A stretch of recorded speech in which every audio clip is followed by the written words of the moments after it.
Je suis Seydi Gassama, je suis directeur exécutif d'Amnesty International Sénégal. Oui, nous sommes à Podor aujourd'hui pour un atelier de formation des chefs de village sur les questions foncières. Comme vous le savez tous, le foncier constitue aujourd'hui le principal contentieux au niveau des autorités étatiques. Le président Macky Sall disait d'ailleurs que c'est le principal contentieux sur sa table.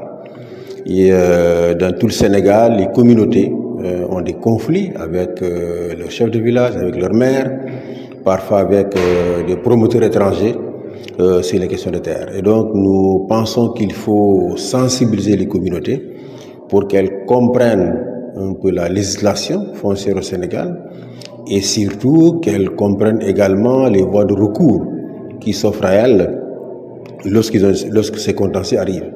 La voie la plus indiquée pour recouvrer leurs droits fonciers, ce n'est pas de barrer la route, ce n'est pas de détruire des biens de la mairie, c'est d'utiliser les recours judiciaires, qui sont des recours efficaces, qui fonctionnent.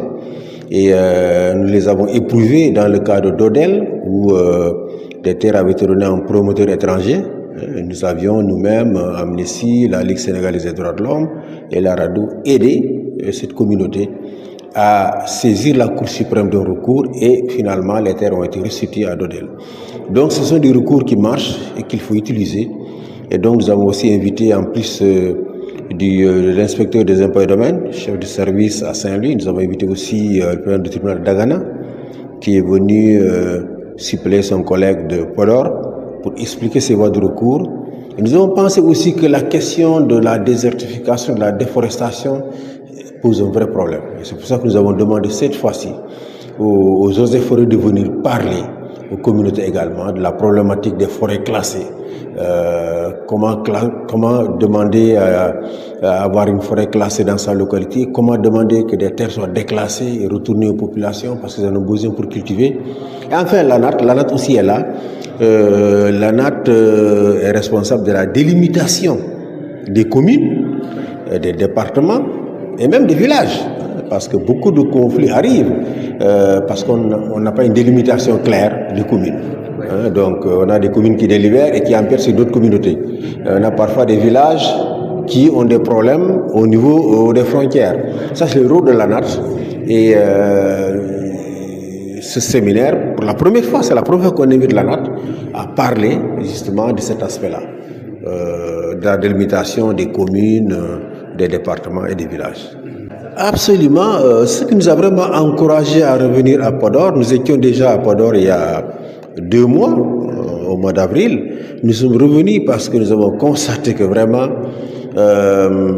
à Podor, les gens sont intéressés à comprendre les grandes problématiques qui secouent le pays. Nous étions là il y a 2 ou 3 mois pour parler d'état civil, de l'importance de l'état civil. Vous savez que maintenant, les chefs de village ont ce pouvoir donné par l'État pour enregistrer les naissances, les décès et les mariages dans leur localité, mais ils n'avaient pas de formation préalable. Donc nous avons fait cette formation et les chefs de village étaient venus très nombreux et cela nous a encouragés à revenir. Et ce que nous avons vu aujourd'hui en Dioum montre encore une fois que ces personnes, malgré le fait que la plupart sont d'un âge avancé, n'est-ce pas, veulent savoir, veulent comprendre pour mieux défendre les droits de leurs citoyens. Vous savez, nous, en tant que société civile, évidemment, les Sénégalais, ce qu'ils retiennent de nous, ce sont les dénonciations, etc. Mais l'essentiel de notre travail, de nos ressources, c'est vraiment pour faire ce travail. Aider les citoyens à connaître leurs droits, aider les citoyens à défendre leurs droits. C'est cela l'essentiel de notre travail. Les communiqués de presse, tout ça, ça ne coûte rien du tout. Une seule personne peut rester dans son bureau et faire des communiqués. Mais notre travail, c'est d'être présent sur le terrain. Partout où les communautés ont besoin de nous pour les aider, pour les informer, pour les éclairer. Et lorsqu'il faut se battre à leur côté, se battre à leur côté.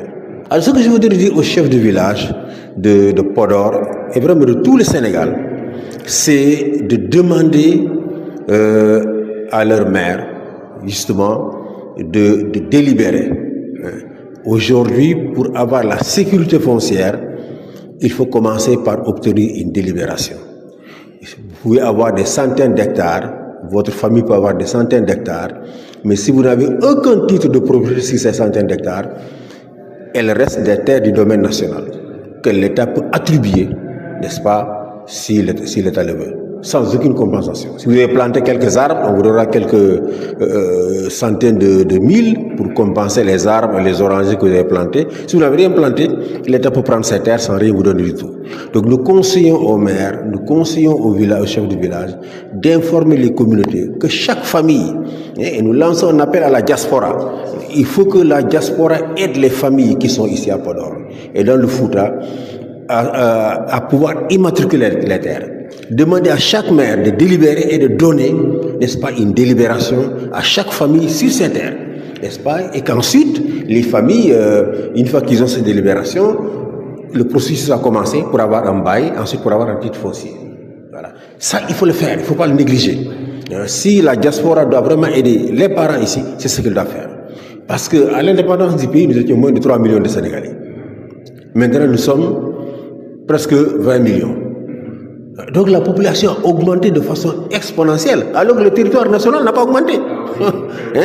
Donc les questions foncières vont devenir cruciales dans les années à venir. Et donc il faut sécuriser les terres des familles. Il faut les sécuriser parce que c'est le bien le plus précieux qu'on peut avoir en Afrique et même partout dans le monde.